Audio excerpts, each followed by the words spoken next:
يا رب عهدك ببابك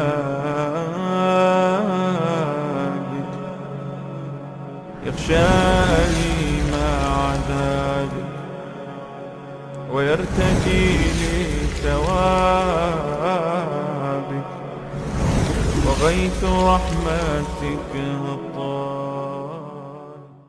ما در افغانستان، ما در ایران، ما در آذربایجان، ما در تاجیکستان اینجا بعضی از محافل و مجالس است به نام نوروز و به نام فلانی و به نام طوق بالا کردن و به نام زیارت رفتن و به نام فلانی. آیا این گپ‌های پیغمبر خدا با عقیده اسلامی، با کتاب خدا و سنت پیغمبر خدا تصادم میکنه یا موافقت داره که ما ایره بگیریم؟ اگر خوب است باید ما بریم، اگر خراب است پس پیغمبر خدا باید بر ما نشان بده. بنابراین برادرای عزیز، این مجالسی که مثلا در نوروز دایر میشه، لباس جدید میپوشی، کالای خوبش میپوشی، اف میوه جور میکنی، غذای پخته میکنی، خروس سفید حلال میکنی، سبزی چلاو پخته میکنی. خب عید یعنی چی؟ عید یعنی چی؟ خب اینمی کارا کلش در عید میشه، اینمی خوشی ها در عید میشه. عید است دیگه. عید دو قسم است برادرای عزیز، عید مکانی است و عید زمانی هست. اصلا کلمه عید از عاد یعود و عودتن که یک چیزی که دوباره عودت میکنه و برمیگرده، یا در زمان است که پارسال اینی روز بود این روز باز آمد، پارسال یک هفته بود این باز آمد، و یا مکانی است که مردم در این مکان رفت و آمد میکنن. اینجا ما عیدهای مشروع داریم از نگاه زمانی و عیدهای نامشروع داریم.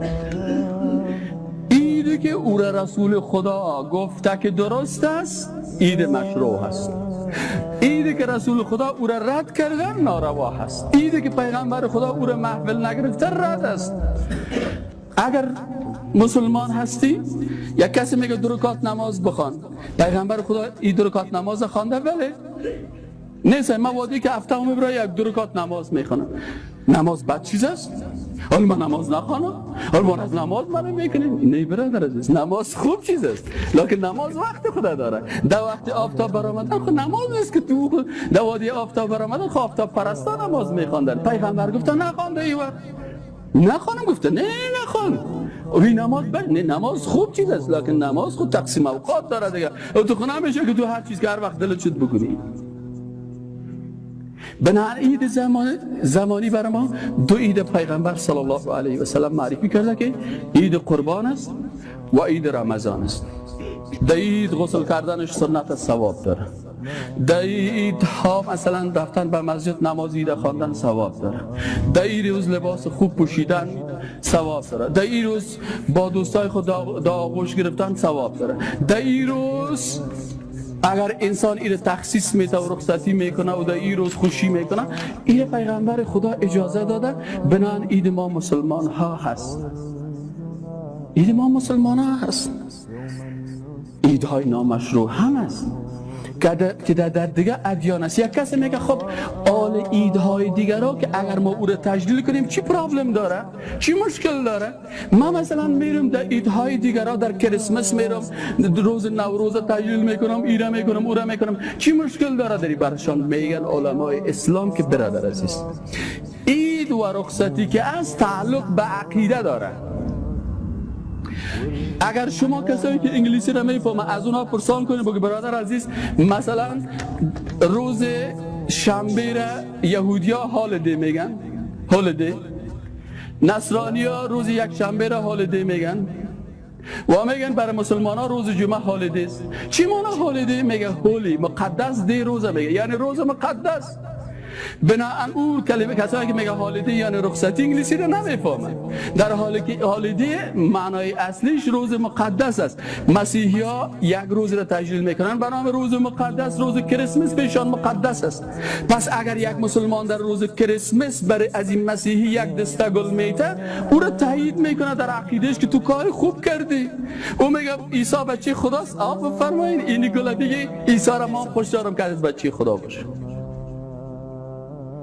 یهودی ها روز شنبه رخصتی میگیرن، روز شنبه پیششان مقدس است. مسیحی ها روز یک شنبه رخصتی میگیرن، پیشش مقدس است. پس مسلمانی که شنبه یک شنبه رخصتی بگیره، هالیدی بسازه، معلوم است که به فرهنگ دیگران متاثر است و عقیده دیگران را سر خود تایید میکنه. در غیر از او پیش مسلمان ها روز مقدس روز جمعه است. ما جمعه داریم، ما در این روز عبادت ها داریم، در این روز علما میگن که روز جمعه ای ثواب ها را داره، این چیزها را داره، برای ما مقدس است.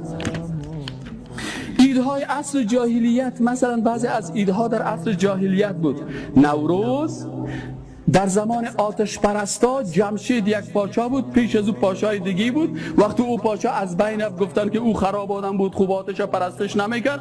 جمشید آمد خوب آتش پرستی را نشر کرد، زیاد مردم خوش داشتن که بسیار آتش پرست خوب است. آمدن از را گفتن این روز نوست، امروز در این روز جمشید پادشاه شده، بناهن این روز مقدس قرار دادن و این هر سال این محفل می گرفتن. حالا ما بخیزیم از پادشاه شدن جمشید این روز ما هم مقدس حساب بکنیم. را کردن آیا آل بیت پیغمبر صلی الله علیه و سلم این کار کردن؟ وقتی که نکردن، کل بدعت ضلال، هر چیزی که نوآوری در دین شود، چیزی را که خدا نگفته مقدس است، پیغمبر خدا نگفته مقدس است، قدسیت نداره. و اگر کس میگه نه این مقدس است، این ثواب داره، فلانی داره، بدعت نوآوری یک فایل جدید را در دین داخل کرد و این از دیدگاه عقیده اهل سنت و الجماعت بدعت است و کل بدعت ضلال، هر نوآوری در دین گمراهی هست. وقتی که صوتشو بره در نوروز بالا میکنن، باز ایره به نام صوتی مچم نمیفهم ایره به کی نسبت دادن، باز اون مولوی در زیر از این صوته استاد از آیات قرآن میخوانه و باز سرسخت از این چیزهایی که در اسلام نیست چی میکنن. پیش یک اندو بری، اندو رو بگه که او اندو جی تو خبر از چوب عبادت میکنی، او برات میگه که ما خود چوب یک ذره چشم برش دادیم، بینی جور کردیم، تو خود بس صوت چوب عبادت میکنی، تو خود از ممکنه بدتر از این لوداتر هستی. اگر دین تو اسلام است و دین تو میگه که صوت چوب بالا بکن و برازی ما اینا ماش بکن و نفت ضررت از صوت چوب بخوای، خب ما خود از بگوان ما هم خود از چوب ساخته شده، ما خب بازی کمک داود تراش کردیمش، لکس جورش کردیم، سرخی سفیدان برش کردیم. پس فرق میان من و تو چیست؟ بگو. و متاسفانه این کسایی که در بدعت ها غرق هستن هنوز همیر شله گرفتن، محکم گرفتن. آیا پیغمبر بله، پیغمبر علم داشت، علم جهاد داشت، بیرق جهاد داشت، بیرقش که حضرت علی بلند میکرد در صف جهاد بود. علمی که حضرت علی بالا کرده، این سرتچوب خود جهاد اگر ببری مجبور است یک 60 تا مجاهد خویده در سر شانه خود کشکش کرده او را بالا بکنه.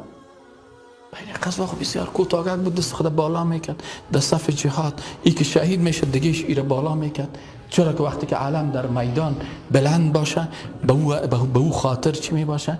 امو کامیابی از جانب مقابل نشان میده. وقتی که علم سقوط کرد او ناکام است. از این خاطر وقتی که ما پیرو کدام پیغمبر هستیم، کدام چوبه رو بدون همین قسم چوب است پیش از اونا بوده، متاسفانه بسیار که همون حضرت علی رضی الله عنه که تو پیروش هستی، حضرت علی همین قسم علم داشت. او جعفر طیاره که تو از او گپ میزنی، آیا توسط امی چوب و چیز شد و یا که در صف جهاد دستش کت شمشیر زدن، او علم خودی دست دیگه گرفت، علم جهاده. وقتی که دیگه دستش قطع کرد او را تا وقتی که به شهادت میرسه. پس بدعتکار پیغمبر ضعیف معرفی میکنه. دع الناس يا قلبي يقولون ما بدا لهم واتثق بالله.